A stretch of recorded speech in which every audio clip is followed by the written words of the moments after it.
Hi, I'm Larry Johnson. My blog is sonar21.com. I am broadcasting to you tonight. It's actually early in the morning, Tuesday, in St. Petersburg, Russia.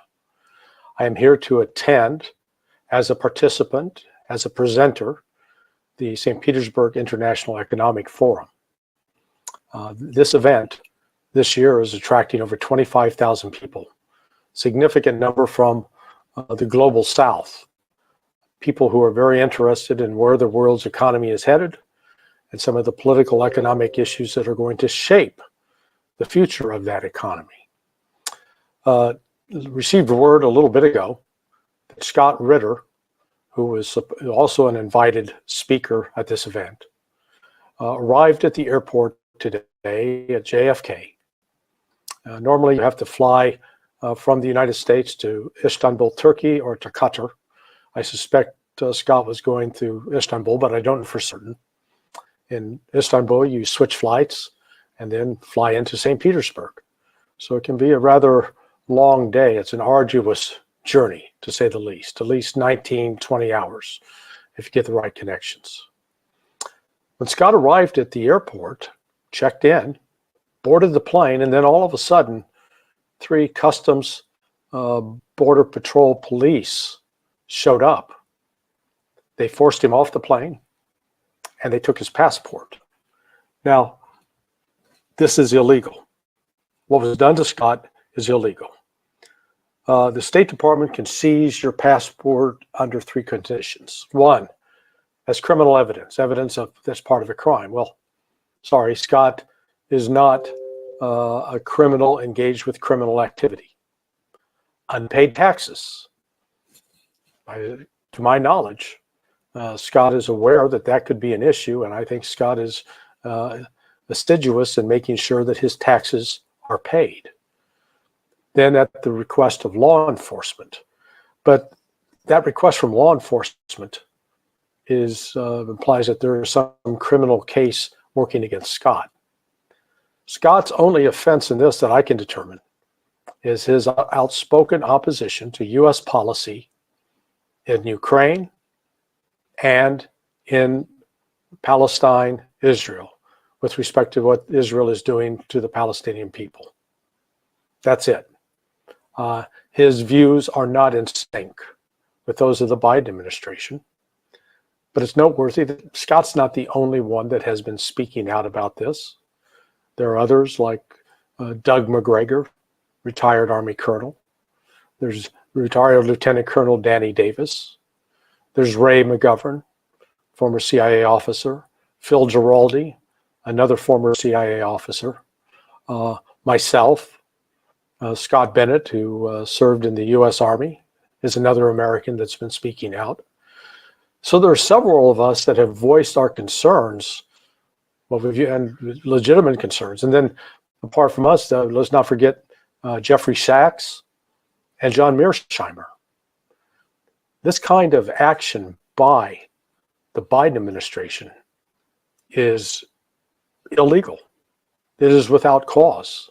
And at a minimum, when you're taking an American citizen's passport, you got to tell them what are the charges, under what conditions, not just because we're the government and we say so. Sorry. That's the kind of attitude that used to exist in the old Soviet Union during the communist days. I've lived now long enough to see my own government behaving as if it's being led by Leonid Brezhnev or Yuri Andropov. Instead, we have Joe Biden. And what Biden shares in common with those 2 ancient characters is that he is old and feeble.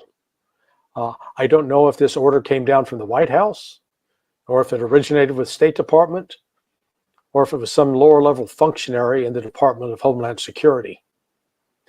It was a foolish move, whoever did it, because I think at a minimum, this is going to gain Scott some attention and some coverage from the mainstream media, which up to this point have gone out of their way to avoid any of us who are speaking out about the foolishness of U.S. policy, about the danger of U.S. policy in Ukraine in particular, with the prospect that the United States is on the verge of provoking a nuclear war with Russia, a war that has no foundation.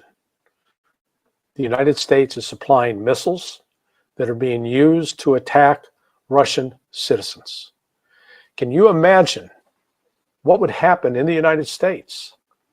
We've already had a proposal from Donald Trump where he's suggesting sending U.S. military special operations forces cross-border into Mexico to attack drug cartels because those cartels are killing Americans. Regardless of what you think about that proposal by Donald Trump, whether you support it or oppose it, I think all Americans would agree that if the Russians decided to start openly supplying medium-range missiles that could strike 300 miles inside U.S. territory, that could hit cities like Austin, San Antonio, Phoenix, Albuquerque, do you think we would see that as a threat to the United States, one that would have to be responded to? Then why in the name of God do we think we can do the same thing to Russia and not suffer any consequences? I know that myself, along with others, distinguished people like Ted Postal, are literally terrified that we're moving towards a confrontation with Russia that the United States is not prepared to handle. And we foolishly keep looking in the mirror and telling ourselves that we're the biggest, we're the strongest, but it's a lie. And I can show you one very glaring piece of evidence. We can't even stop the Houthis to prevent ships from sailing to Israel. We've been at that for 6 months. We failed to stop the Houthis. Be assured of this. The military in Russia is in no way comparable to what the military is in Yemen. It is a night and day difference.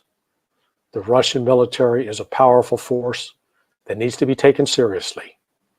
And the political leaders in Russia have made it very clear that the U.S. support, open support for using these weapons in Russia poses a clear and present danger to them, and they will retaliate. I take them at their word.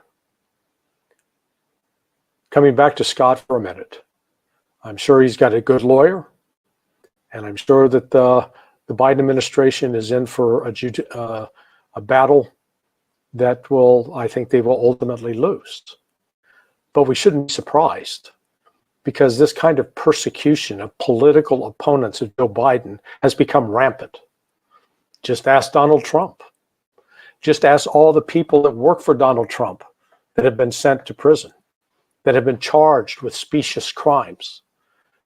Ask the January 6th protesters. Many, the vast majority, committed no acts of violence. They simply walked into the Capitol and were charged as insurrectionists. So what we're facing in the United States is the United States is in the process of turning itself into the old Soviet Union. And by contrast, we're finding that Russia has become a new safe haven for Christians and for whistleblowers. I wish Scott Godspeed. I now have to change dinner reservations for tomorrow night because Scott and I were going to be sharing a meal together with Judge Napolitano. But it is important that Americans stand up and protest this egregious action by the Biden administration. I'm Larry Johnson. Please like and subscribe to this video if you've watched it. Thank you for your attention. Good night.